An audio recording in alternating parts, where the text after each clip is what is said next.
Hello guys, welcome to my channel easy topper. Guys, last video में मैंने आपके सामने एक्सरसाइज 1.3 के सेकंड क्वेश्चन को डिस्कस किया था। गाइस, आज मैं आपके सामने एक्सरसाइज 1.3 के थर्ड क्वेश्चन है उसको डिस्कस करूँगा। उससे पहले आप गाइस, अगर आपने वो वीडियो ना देखी हो तो आप आई बटन पर क्लिक करके एक्सरसाइज 1.3 के सेकंड क्वेश्चन को भी देख सकते हैं। ठीक है, तो अब इस क्वेश्चन को देखिए, थर्ड क्वेश्चन को। वही मैंने आपको थ्योरम समझाई थी एक्सरसाइज, वो थ्योरम 1.4, उसी के अकॉर्डिंग सारे क्वेश्चन है। जैसे हमें क्या देते थे, √5 को इरेशनल प्रूव करना होता है, तो वैसे ही 1/√2 को इरेशनल प्रूव करना है। ठीक है, तो एक चीज़ और मैं आपको शुरू करने से पहले बता रहा हूँ, जो मैंने आपको लास्ट वीडियो में भी बताई थी। क्या बताई थी कि अब जैसे देखो, हमारा यहाँ पर 1/√2 है, हमें क्या प्रूव करना है, 1/√2 को इरेशनल प्रूव करना है। तो इसका मतलब एक स्टेप ऐसा आएगा जहाँ पर √2 हमें देखना होगा कि वो इरेशनल है या नहीं है। तो मैं आपको बता दूं कि हमने थ्योरम 1.4 में √2 को इरेशनल प्रूव कर दिया है। ठीक है, अगर क्वेश्चन में, अगर एग्जाम में आपको क्या दे सकता है, वो दे देगा, गिवन है कि √2 इज इरेशनल, सो प्रूव आप इसको करिए। ठीक है, नहीं तो अगर उसने कराना होगा स्टेप, तो वो पूरा लेंथी स्टेप आपसे कराएगा, लेंथी क्वेश्चन कराएगा, वो आपको गिवन नहीं देगा, उसमें आपको √2 को प्रूव करना पड़ेगा इरेशनल। ठीक है, तो आज इसका फर्स्ट पार्ट देखिए। हमने वही मेथड अपनाना है, कॉन्ट्राडिक्शन मेथड। ठीक है, विरोधाभास की स्थिति होती है क्या, कि हमने इरेशनल प्रूव करना होता है, हम रैशनल लेके चलते हैं। तो let us assume that 1/√2 is rational. 1/√2 को हम रैशनल मान लेंगे। ठीक है, तो अगर रैशनल है, so we can right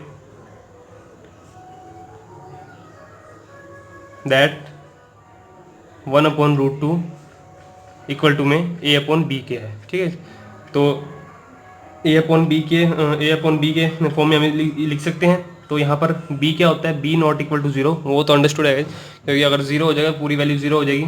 where a and b are coprime, a और b दोनों ही को प्राइम नंबर होंगे। को प्राइम नंबर कौन से, जिनका एक ही कॉमन फैक्टर हो और वो भी 1 हो, 1 के अलावा कोई और कॉमन फैक्टर ना हो। ठीक है, तो अब इस इक्वेशन को हमने सोल्व करना आगे। देखो, आपको मैंने पहले क्वेश्चन में बताया, और हर क्वेश्चन में हम ऐसे ही करते आ रहे हैं कि जो रूट वाली वैल्यू होगी हमने उसको एक तरफ सेपरेट कर लेना है।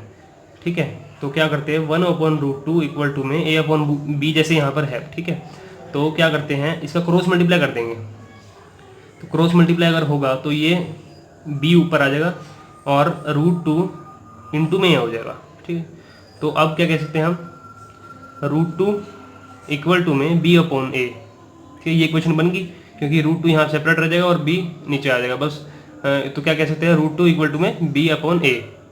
अब देखिए, मैंने आपको प्रीवियस क्वेश्चन में क्या बताया था कि a और b हमारे कोप्राइम तो हैं ही, लेकिन ये अपने आप में इंटीजर भी हैं। तो इंटीजर, अब ये किस फॉर्म में है, फ्रैक्शन की फॉर्म में है। तो किस फॉर्म में है, ये फ्रैक्शन की फॉर्म में है, या हम कह सकते हैं कि बिकॉज a/, या b/a is in the form of p/q। ठीक है, p/q की फॉर्म में है, तो हम क्या कह सकते हैं कि b/a हमारा क्या हो जाएगा, does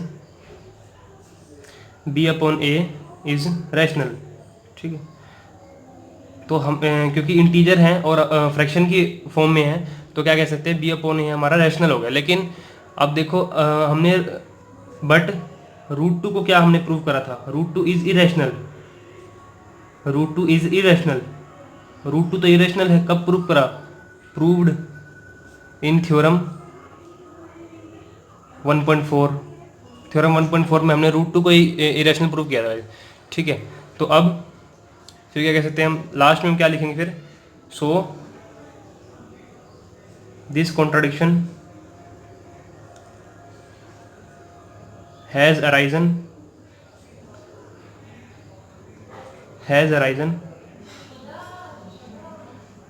because of our incorrect assumption.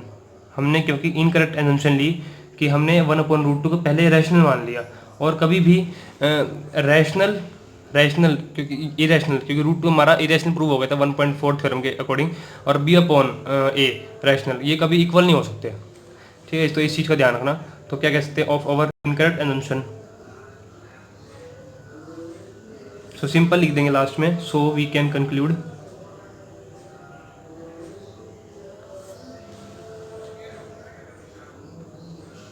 That 1/√2 हमारा इरेशनल है, ठीक है।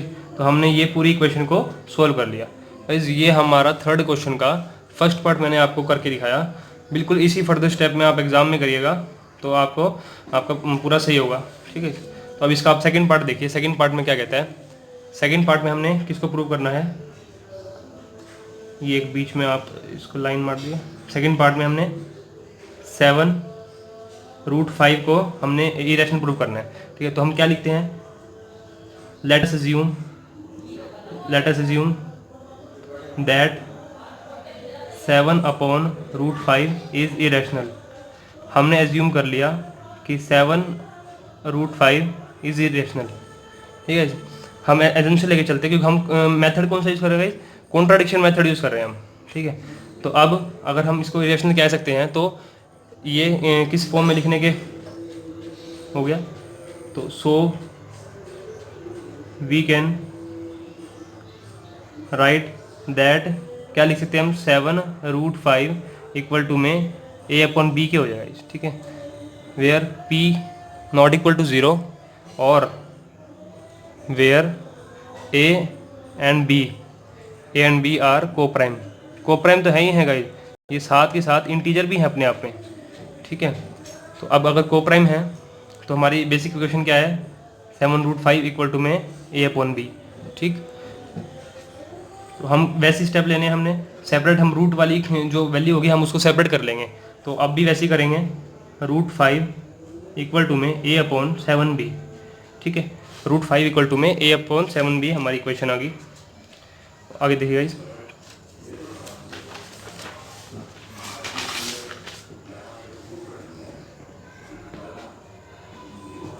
तो हम क्या कह सकते हैं अब कि बिकॉज हमारी क्या इक्वेशन आ गई थी, √5 इक्वल टू में a अपॉन 7b, ठीक है। तो बिकॉज a अपॉन 7b, भाई इसमें भी वही सिचुएशन लगेगी हमारी, क्योंकि a अपॉन b इंटीजर है और अपने आप में वो इंटीजर है और वो फ्रैक्शन की फॉर्म में है। Because a upon 7b is in the form of p upon q, क्योंकि वो p अपॉन q की फॉर्म में हम कह सकते हैं या फ्रैक्शन फॉर्म में है, ठीक है। तो दस a upon 7b is rational, a upon 7b is rational, but हमने क्या किया था फर्स्ट क्वेश्चन में, इसी एक्सरसाइज के फर्स्ट क्वेश्चन में हमने क्या कंक्लूड किया था, but √5 is rational number, irrational number, ठीक है। हमने फर्स्ट क्वेश्चन में कंक्लूड किया था, ठीक है। तो उसके अकॉर्डिंग क्या कह सकते हैं, so this contradiction has arisen because of our wrong assumption, ठीक है। wrong assumption that, कौन सी wrong assumption थी हमारी, that √75 is rational, ठीक है। सो हमने लास्ट में क्या कंक्लूड कर लिया, so we can conclude that 7√5 is irrational number. Simple है, वही मेथड मैंने लिया सभी क्वेश्चन में। ये हमारा आपके सामने मैंने सेकंड क्वेश्चन को सॉल्व करके दिखाया, ठीक है। तो अब आप इसका थर्ड पार्ट देखिए। थर्ड पार्ट क्या है, थर्ड पार्ट में क्या कह रहा है इसी क्वेश्चन के, 6 + √2। अब हमने इसको इरेशनल प्रूव करना है, ठीक है। तो हम वही मेथड लेंगे, कॉन्ट्राडिक्शन मेथड, ठीक है। तो क्या करते हैं उसमें, let us assume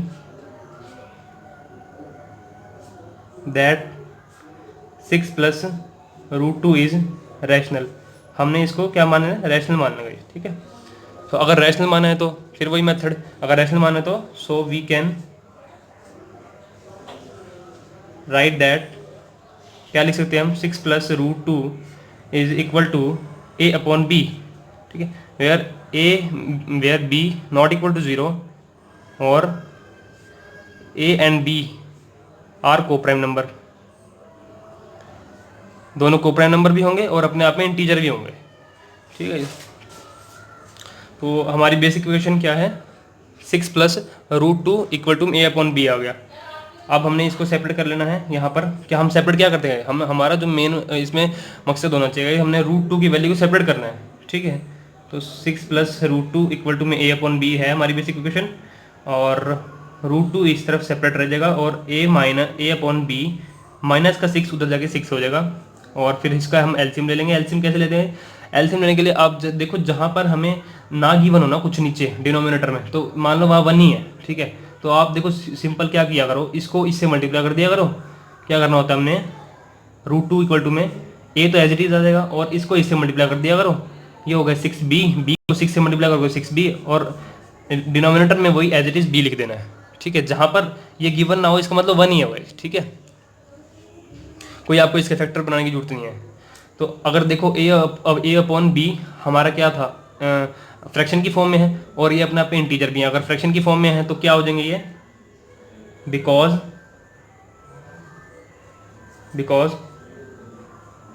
a minus 6b upon B is in the form of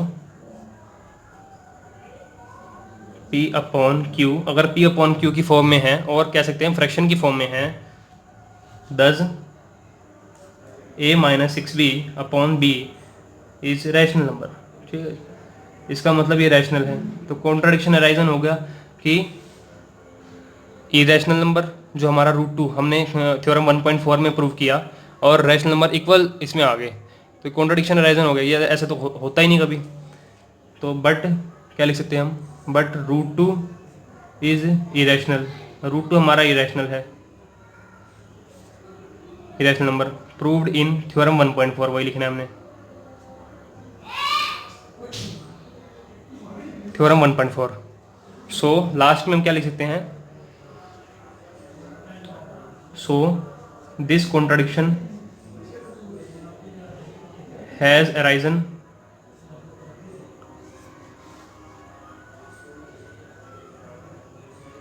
because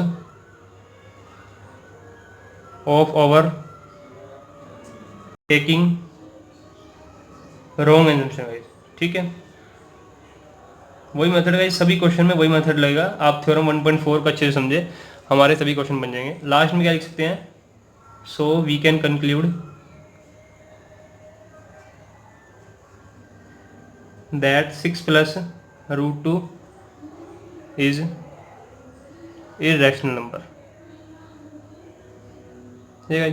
तो ये गाइज मैंने आपको आपके सामने 3 पार्ट डिस्कस करे थर्ड क्वेश्चन के एक्सरसाइज 1.3 के।